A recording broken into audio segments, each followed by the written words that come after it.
All right, everybody, welcome. Welcome into Studio 2.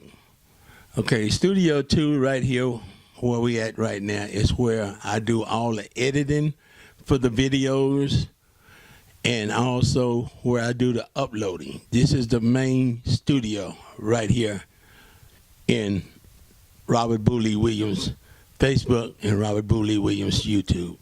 Now, what I want to talk about is HISD.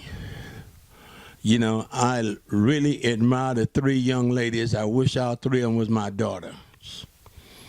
Miss Wanda Adams, Miss Yolanda Jones, and Miss Rhonda Skilling Jones.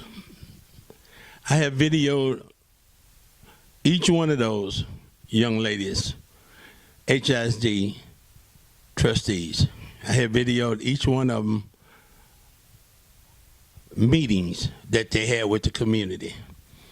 And all I got to say is look at the record. Yolanda Jones, Jack Yates have a brand new school. After 60 years, Yates finally got a brand new school. Miss Rhonda Skilling Jones, after 61 years over in Studewood, Booker T. Washington finally has a brand new school. And Miss Wanda Adams, after 50-something years, 51 years to be 52 years, really, if you want to be technical about it, it's a total of 54 years.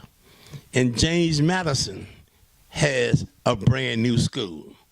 So all I can say for them three young ladies, man, hey, y'all are doing it. Y'all doing a good job. Now, what y'all got to work with, now that's a different story. But I'm not here to talk about the good job that y'all do, because I love all three of y'all, and I think y'all doing one heck of a job with what y'all got to work with. And I really hope that Dr. Lathan will stay there to help guide y'all so we can accomplish more things with our black kids and also our brown kids. But right now, I want to talk about how HISD have did blacks in the past. Number one, when Phyllis Wheatley opened up in 1927, over on Lyons Avenue, it was a elementary school that the white folks gave them.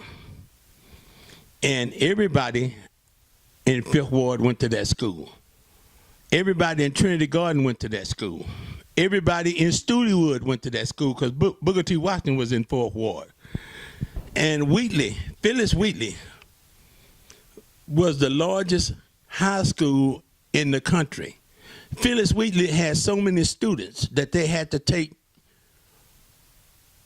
terms to go to school. They had a schedule. In other words, everybody couldn't go to school at the same time. The 7th grade went they started at 7 in the morning and they went to 10. And then 7th grade on up, really from the 10th grade on up, they went from 10 until 4 o'clock, until they finally built E.O. Smith.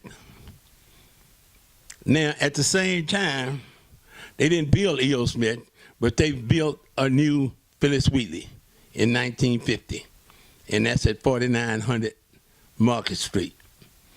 Now, Wheatley still was overcrowded.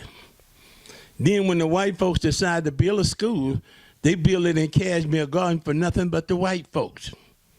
See, Cashmere High School was a junior and senior high school, and it was built at the time for white people. But blacks were moving out in Cashmere Garden so quickly, and also blacks moving out there from Trinity Garden out there in Cashmere Garden so quickly. So the white people didn't even want the school. They never opened a school for white people. That's why Cashmere is the only school in HISD that is not named after a person. Cashmere High School is named after a community, Cashmere Trinity Garden.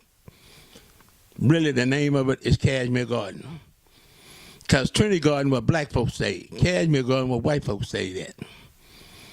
Now, we talking about the north side right now. We're going to talk about the south side too, because they did Yates the same way. And then when they did build a school, E.O. Smith and Wheatley was still crowded because all the kids had to go that stayed in the Heights. They had to go to E.O. Smith because Booker T. Washington didn't get built out there in Studewood until 1958. And that's when they took it out of Fourth Ward and moved it out there to Studewood. But now,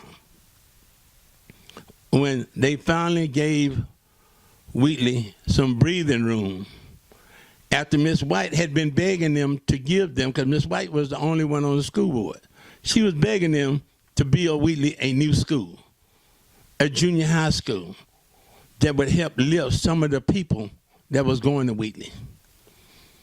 So God, say how God worked. God had it where they had to give blacks Cashmere High School. And Cashmere was a junior and senior high school. It started in 7th grade and went all the way up to the 12th grade.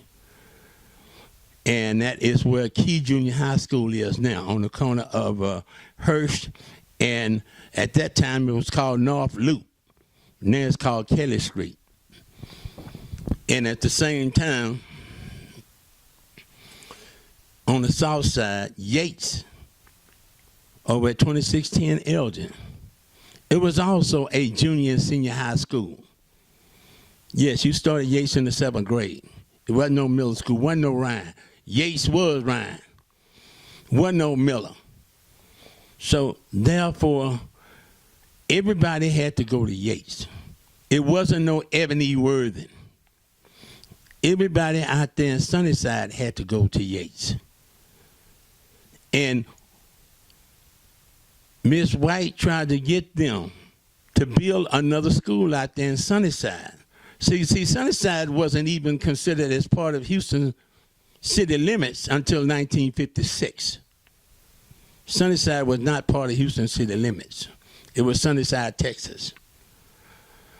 And to Houston annexed it in 1956. And in 57, Miss Hattie White, tried to get them to build them a new school out there. They tried to get them to build them a school out in 56, but HISD said that it wasn't in the Houston city limits, so they couldn't build them a school out there in Sunnyside. So they had to go all the way from Sunnyside all the way to Jack Yates at 2610 Elgin to go to school if they wanted their high school diploma. But Mr. Evan E. Worthing was a landlord out there, and he owned a lot of property out there in Sunnyside. And he had a lot of his tenants that was renting from him. They had kids that was going way over there to Yates. And he told Miss Hattie Mae White and also the school board superintendent at that time, which McFarland was, and told him that he would build a school out there on his own property. And HISD didn't have to pay a dime. And told HISD that the school would be built before Jack Yates. Because HISD said that they couldn't build Worthing a new school out there in Sunnyside. They couldn't build a new school out there for blacks out in Sunnyside because they had spent all the money on the state-of-the-art Jack Yates at 3703 Sampson. And they felt like the blacks living out in Sunnyside, they can keep on going to Third Ward if they want their high school diploma. But Mr. Worthing seen it different. Mr. Worthing had already been giving scholarships to blacks, which is called the Worthing Scholarship. And he promised his tenants that he would have a school open up, a brand new school, on his property in the 4300 block of Belford, which is now Adams. That is the original Worthing High School. And Mr. Worthing promised his tenants and everybody that lived out there in Sunnyside, including the ministers and the community, that he would have Worthing School open up before they opened up Jack Yates with his own money and his own property.